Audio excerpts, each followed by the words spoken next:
भारत की कितनी जोरदार वाहवाही हुई है और सिर्फ तारीफ ही नहीं, हमने इस समिट का भरपूर फायदा भी उठाया है। सबसे पहले कनाडा के साथ हमने अपने संबंधों को रीसेट कर दिया है। आप स्क्रीन पर देखिए, पीएम मोदी, कनाडा के प्रधानमंत्री कॉर्नी, ऑस्ट्रेलिया के प्रधानमंत्री एल्बनीसी, तीनों ने इसी समिट के साइडलाइन में एक बैठक करी और अनाउंस किया कि तीनों देश मिलकर एक ट्राइलैटरल ग्रुप बना रहे हैं जिसका नाम होगा सीआईए। सीआईए इंडिया ने एक बड़ी डिप्लोमेटिक मूव की है और वो ये है कि इंडिया ने ऑस्ट्रेलिया कनाडा के साथ एक अलायंस बनाया। अब ये देखें कि ये जो पार्टनरशिप है जिसमें अमेरिका बाहर है, 3 मुल्क हैं, 2 वेस्टर्न है, 1 ईस्टर्न है, क्रिटिकल मिनरल्स। तीनों देश एक दूसरे की पूर्ति करेंगे इन क्रिटिकल मिनरल्स और रेयर अर्थ मटेरियल्स और मैग्नेट्स की जो भी कमी लगेगी, तीनों देश एक दूसरे की जरूरतों को पूरा करेंगे अपने रिसोर्सेज में से निकालकर।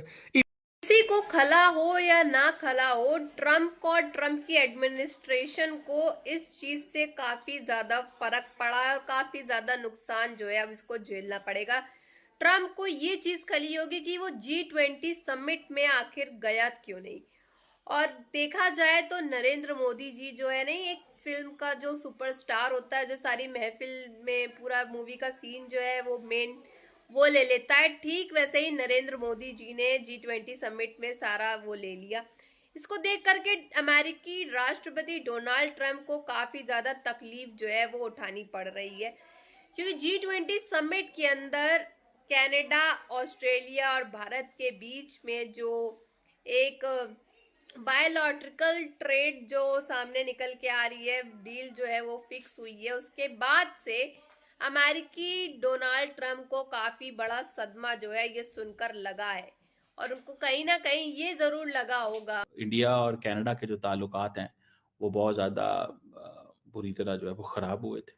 अब ये जो G20 की साइडलाइंस पे जोहानिसबर्ग के अंदर ये मुलाकात हुई जिसमें ऑस्ट्रेलिया, कनाडा और इंडिया ने न्यू ट्राइलैटरल पार्टनरशिप फोकस की ऐलान किया टेक्नोलॉजी एंड इनोवेशन के। इतना ही नहीं, नई नई जो टेक्नोलॉजी आ रही है, अब तीनों देश वहां मिलकर भी न्यू टेक्नोलॉजी के मामले में रिसर्च का काम ज्वाइंट रूप से करेंगे। वहीं कनाडा ने तो यह भी ऐलान कर दिया है कि वो एक नई वीजा पॉलिसी लेकर आ रहे हैं जिसके तहत अमेरिका जिन भी भारत के H1B वीजा धारकों को निकालेगा, कनाडा अपने देश में उन्हें बुलाकर अपने यहाँ काम करने का मौका देगा। ये भी देखा कि उस वक्त जस्टिन ट्रूडो की गवर्नमेंट थी और मामलात इतने कंट्रोल से बाहर हो गए कि नरेंद्र मोदी साहब जो हैं वो जस्टिन ट्रूडो के साथ चीज़ें जो हैं वो मैनेज नहीं हो पा रही थी।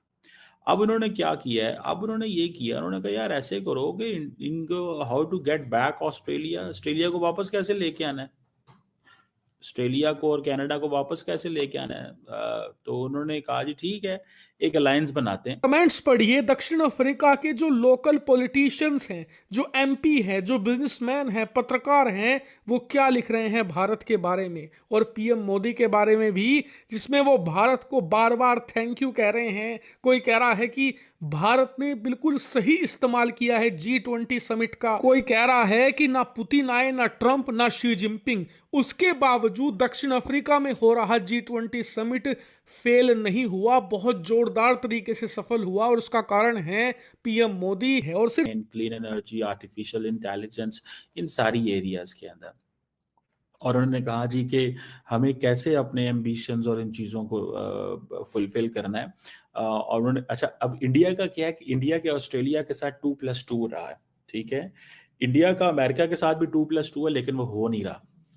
जब से एटलीस्ट ये गवर्नमेंट आई है देयर इज नो 2+2, पूरा साल गुजर गया, ठीक है।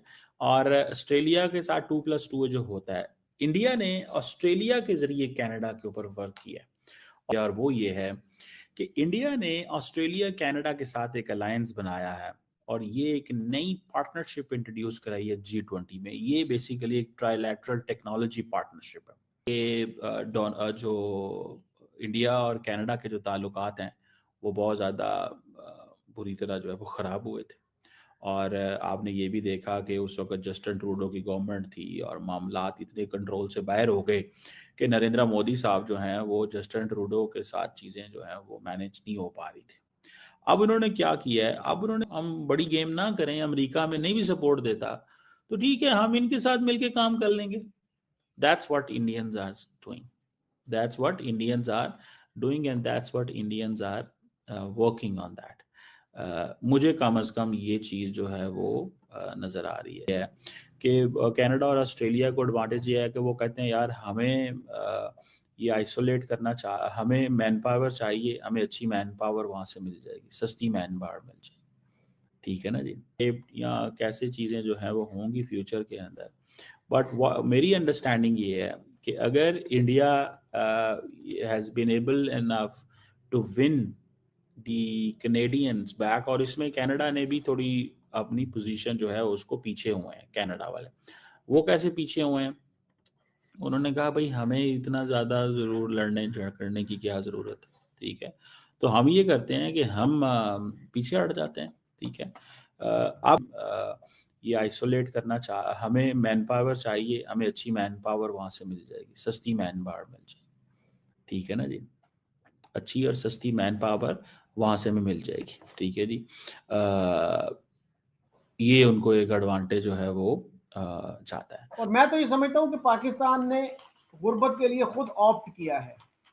Pakistan has opted for poverty. अब देखिए कितने इकोनॉमिस्ट हैं वो आपको दिन रात ये बताते रहे हैं। तब कनाडा, ऑस्ट्रेलिया और इंडिया और ये ग्रुप क्लीन एनर्जी पर काम करेगा। आर्टिफिशियल इंटेलिजेंस की जो टेक्नोलॉजी है तीनों देश मिलकर डेवलप करेंगे। क्रिटिकल मिनरल्स, उसमें आज की तारीख में सबसे बड़ी जंग छिड़ी हुई है, वहां भी तीनों देश एक दूसरे को सपोर्ट करेंगे। कनाडा ने तो यह भी ऐलान कर दिया है कि वो एक नई वीजा पॉलिसी लेकर आ रहे हैं, जिसके तहत अमेरिका जिन भी भारत के H1B वीजा धारकों को निकालेगा, कनाडा अपने देश में उन्हें बुलाकर अपने यहाँ काम करने का मौका देगा। मजबूती से दोनों देश अपने संबंधों को आगे बढ़ाएंगे। जो चीज है ये बड़ी इंपॉर्टेंट है। So all Nations need other Nations. सब मुल्कों को वो दूसरे मुल्क चाहिए। अब ऐसे नहीं हो सकता कि आप ये कहें कि ये जी इंडस्ट्रियल रेवोल्यूशन आ गया, ठीक है जी, और बरतानिया वगैरह जो था वो उस वक्त तरक्की कर गया एंड ऑल दैट। अब की पोजीशन ये है कि अब यूनाइटेड स्टेट्स, यूनाइटेड किंगडम या बाकी ऑल दैट ये अच्छा ऑस्ट्रेलिया और कनाडा में, ऑस्ट्रेलिया जो है वो क्वाड के ज़रिए परफॉर्म कर रहे हैं। मुझे ऐसा लगता है कि जो मैं समझता हूँ वो ये है कि for India Canada is back. मैं पढ़ रहा था, आई थिंक जयशंकर साहब भी कनाडा जा रहे हैं, if I am not wrong, ठीक है जी। और वो कनाडा जाएंगे, वो लोगों को सारी बात है, they are going to get back. किसी इंफॉर्मेशन मिनिस्टर ने, किसी ने उसको कॉन्ट्राडिक्ट नहीं किया। और ये जो है सूरत हाल, इससे आप क्या क्या हिसाब लगाते हैं? जैसा कि आपने देखा कि किस तरह से अमेरिकी राष्ट्रपति डोनाल्ड ट्रंप को इस समय काफी ज्यादा खल रही होगी ये चीज कि आखिरकार वो G20 समिट में क्यों नहीं गए। यानी कि जो कनाडा, ऑस्ट्रेलिया और इंडिया के बीच में जो बायोलॉजिकल ट्रेड वगैरह ये जो हो रही है, जो बातचीत हो रही है, वो कनाडा के पीएम ने तक ये कह दिया अगर अमेरिकी जो राष्ट्रपति है वो इंडिया के लोग अमेरिका के अंदर से निकाल देते हैं तो हम अपने यहाँ कनाडा के अंदर इंडिया के वो लोगों को आने देंगे। ये सुन करके भी सबसे बड़ा सदमा जो है वो अमेरिकी राष्ट्रपति को लगा होगा, क्योंकि उनको लगा नहीं था कि भारत का कोई ऐसे साथ देगा, खास तौर पे कनाडा और ऑस्ट्रेलिया।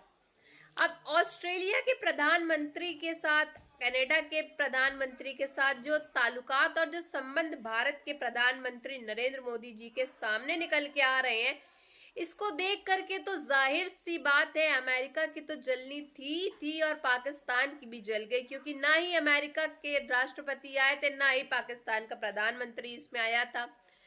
तो ये चीज जो है इसको देख करके इनको काफी बड़ा सदमा लगा है और इनको अफसोस हो रहा है कि आखिरकार हम गए तो गए क्यों नहीं।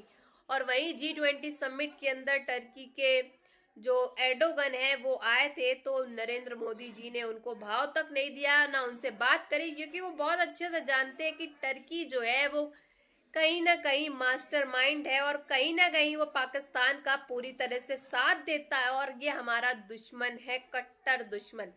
जो सामने मुंह मियां मिट्ठू बनता है और पीछे जो है छुरा भोंकने वाला काम करता है।